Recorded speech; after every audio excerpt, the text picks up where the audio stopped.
नमस्कार, जनमत मराठी बातमीपत्रात आपलं स्वागत। सुरुवातीला पाहूया ठळक घडामोडी। नाशिकच्या राणेनगर बोगदा परिसरात गेल्या अनेक वर्षांपासून मोठ्या प्रमाणावर वाहतुकीची कोंडी निर्माण होत होती आणि ही समस्या शहरातील नागरिकांना अधिकच भेडसावणारी होती। नागरिकांनी वारंवार तक्रारी केल्या होत्या, या मागणीसाठी आंदोलनही केली होती। अखेर या समस्येची दखल घेत राणेनगर ते इंद्रनगर बोगद्याच्या रुंदीकरणासाठी विकास कामासाठी 48 कोटी रुपयांचा निधी मंजूर करण्यात आला आहे। या कामाचं भूमिपूजन आज सकाळी राणेनगर बोगदा येथे मोठ्या उत्साहात पार पडले। मान्यवरांच्या हस्ते विकास कामांचं श्रीफळ वाढवून भूमिपूजन संपन्न झालं। हा निधी महायुतीचे माजी खासदार हेमंत गोडसे यांच्या खासदार निधीतून उपलब्ध झाला असून या प्रसंगी व्यासपीठावर महानगर प्रमुख बंटी तिडमे, माजी नगरसेवक भगवान दोंदे, अमोल जाधव, देवानंद बिरारी, मामा ठाकरे, संगीता जाधव, साहेबराव देवांग, शिवा तेलंग, अजय पाटील, सुदाम कोंबडे तसेच परिसरातील नागरिक, महिला आणि ज्येष्ठ नागरिक संघाचे सदस्य मोठ्या संख्येने उपस्थित होते। कार्यक्रमाच्या दरम्यान उपस्थित मान्यवरांचा यथोचित सत्कार करण्यात आला। यावेळी काही प्रमुख मान्यवरांनी आपली मनोगती सुद्धा व्यक्त केली। आज राणेनगर बोगद्याच्या जे काही गेले अनेक वर्षापासून या संपूर्ण परिसरातील लोकप्रतिनिधींची जी काही मागणी होती, या ठिकाणी वाहतुकीची कोंडी होत असते। अनेकांच्या या ठिकाणी आंदोलनं देखील त्याकरता झाली आणि आज खऱ्या अर्थानं राणेनगर बोगद्याची जी काही आपल्याला यांनी सुचवलं होत्या दोन्ही साईडनी रॅम्प त्या ठिकाणी होणार आहे आणि म्हणून निश्चित मला खात्री आहे 70% वाहतुकीचा प्रश्न या ठिकाणी मिटणार आहे। गेले मुलांना प्रत्येक शहरातून हा वाहतुकीत जाणारा हा राष्ट्रीय महामार्ग 3 आहे आणि त्यामध्ये अनेकदा लोकांना ह्या बाजूनी त्या बाजूनी सर्व म्हणजे छोट्या छोट्या कामांकरता शाळेचा विषय असेल, काही विषय असेल, अनेकदा या ठिकाणी जावं लागतं आणि म्हणून मला असं वाटतं का ही वाहतूक सुरळीत होण्यासाठी निश्चित जी काही बदल या ठिकाणी करण्यात आलेला आहे रॅम्पचा, त्यामुळे निश्चित वाहतूक सुरळीत होईल असं आपल्याला वाटतं।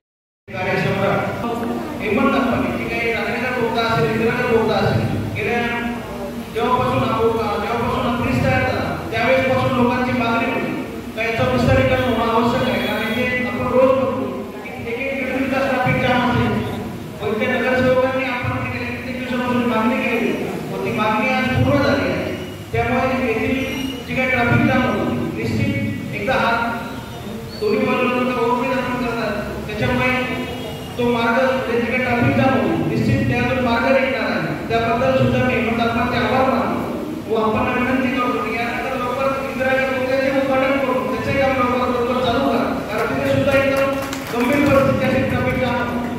आपण आज बघू की 1 वर्ष झालं तो काही मांजर कोणी आहे ते कोणाला पाहायला सुद्धा भेटले नाही आपल्याला, दुर्दैव आहे। ठीक आहे, त्यावेळेस त्यांनी जे काही चुकीच्या बातम्या ते काही हे केलं व लोक एक फेक नेटवर्क सेट केला, त्यामुळे आज आपण सगळे विकासाला आपण मोबत आहोत। पण निश्चित आपला खासदार नसताना सुद्धा आपण जर कंटिन्यू प्रत्येक जगा नाशिकच्या आपल्या नाशिकच्या काही समस्या आहेत नाशिक लोकसभेच्या, त्या सर्व ते केंद्रात त्याचे जे काही संबंध आहेत ते सगळ्यांकडे मांडून ते सर्व गोष्टी मार्गी लावतात। तसेच आमचे दुसरे सहकारी आम्ही ठाकरे आंदोलन केलं होतं आणि त्यावेळेला आपण मला घरगुती घेतलं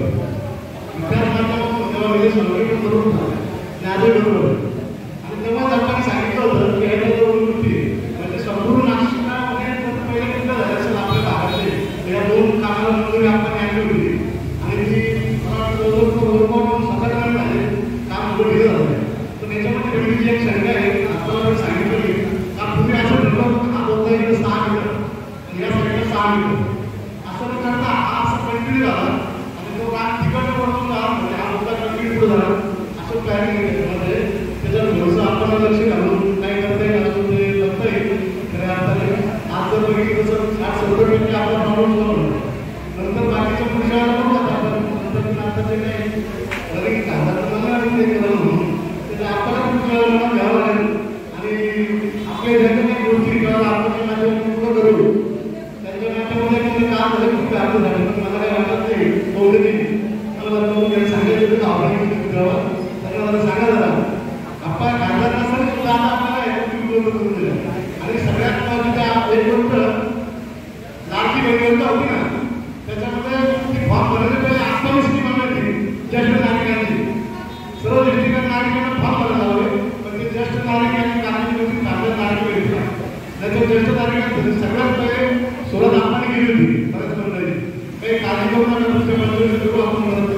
आज या ठिकाणी सगळे उपस्थित महिला मंडळ आहे, सगळ्यांचे या कार्यक्रमाला आपण खिचडी वाटपचं कार्यक्रम ठेवला आहे आणि प्रमुख्याने काही नागरिकांना आपल्याला आपण एकच नारळ फोडून बंद करायचं आहे असं तुम्हाला सांगतो.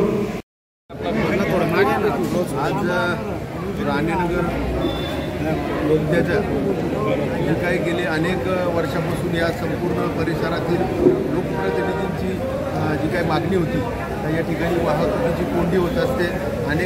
अनेकांच्या या ठिकाणी आंदोलनं देखील त्याकरता झाली आणि आज खऱ्या अर्थानं राणेनगर बोगद्याची जी काही आपल्याला यांनी सुचवलं होत्या दोन्ही साईडनी रॅम्प त्या ठिकाणी होणार आहे आणि म्हणून निश्चित मला खात्री 70% वाहतुकीचा प्रश्न या ठिकाणी मिटणार आहे. गेले मुलांना प्रत्येक शहरातून हा वाहतुकीत जाणारा हा राष्ट्रीय महामार्ग 3 आहे आणि त्यामध्ये अनेकदा लोकांना ह्या बाजूनी त्या बाजूनी सर्व म्हणजे छोट्या छोट्या कामांकरता शाळेचा विषय असेल काही विषय असेल अनेकदा या ठिकाणी जावं लागतं आणि म्हणून मला असं वाटतं का ही वाहतूक सुरळीत होण्यासाठी निश्चित जी काही बदल या ठिकाणी करण्यात आलेला आहे रॅम्पचा त्यामुळे निश्चित वाहतूक सुरळीत होईल असं आपल्याला वाटतं.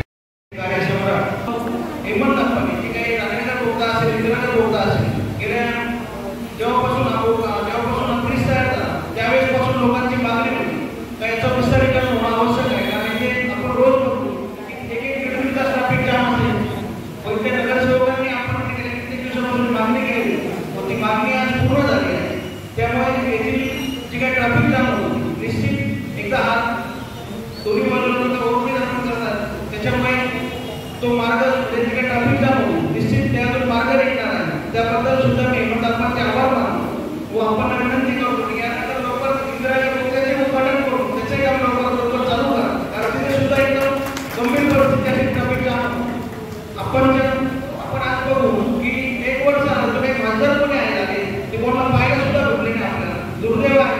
ठीक आहे त्यावेळेस त्यांनी जे काही चुकीच्या बातम्या ते काही हे केलं व जो काही फेक नेटवर्क सेट केला त्यामुळे आज आपण सगळे विकासाला आपण मोफत आहोत.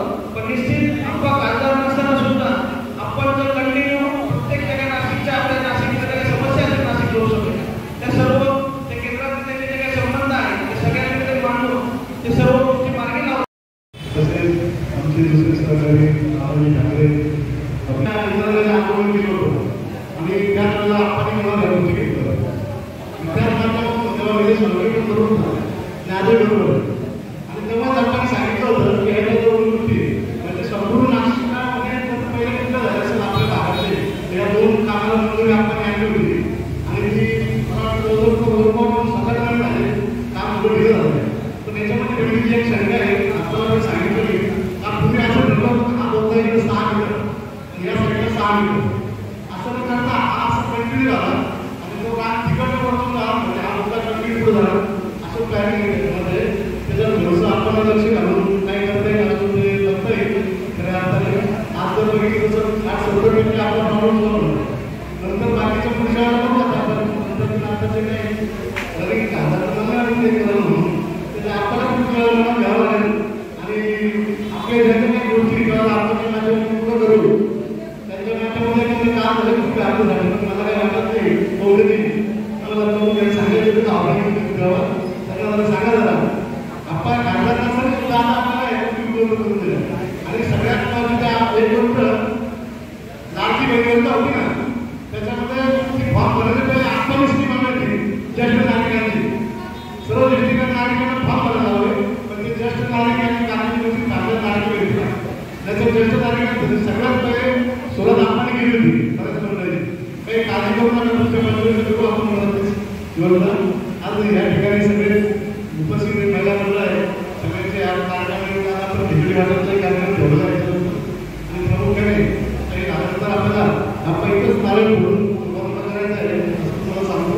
महानगर प्रमुख बंटी तिदमे, अमोल जाधव आणि सुदाम कोंबडे यांनी बोगद्याच्या कामामुळं स्थानिक नागरिकांना होणाऱ्या फायद्याचं विश्लेषण नागरिकांच्या समोर केलं. तर माजी खासदार हेमंत गोडसे यांनी आपल्या मनोगतामधून राणेनगर आणि इंदिरानगर परिसरातील नागरिक गेल्या अनेक वर्षांपासून ज्या समस्येशी झुंजत होते, अपुऱ्या पायाभूत सुविधांमुळे ते त्रस्त होते, याकडे लक्ष वेधत कामाच्या माध्यमातून नागरिकांना कसा दिलासा मिळेल याकडे मार्गदर्शन केलं. ही केवळ सुरुवात असून आणखी काही महत्त्वाचे कामंसुद्धा येणाऱ्या काळात मार्गी लागतील असं आश्वासन यावेळी माजी खासदारांनी दिलं आहे.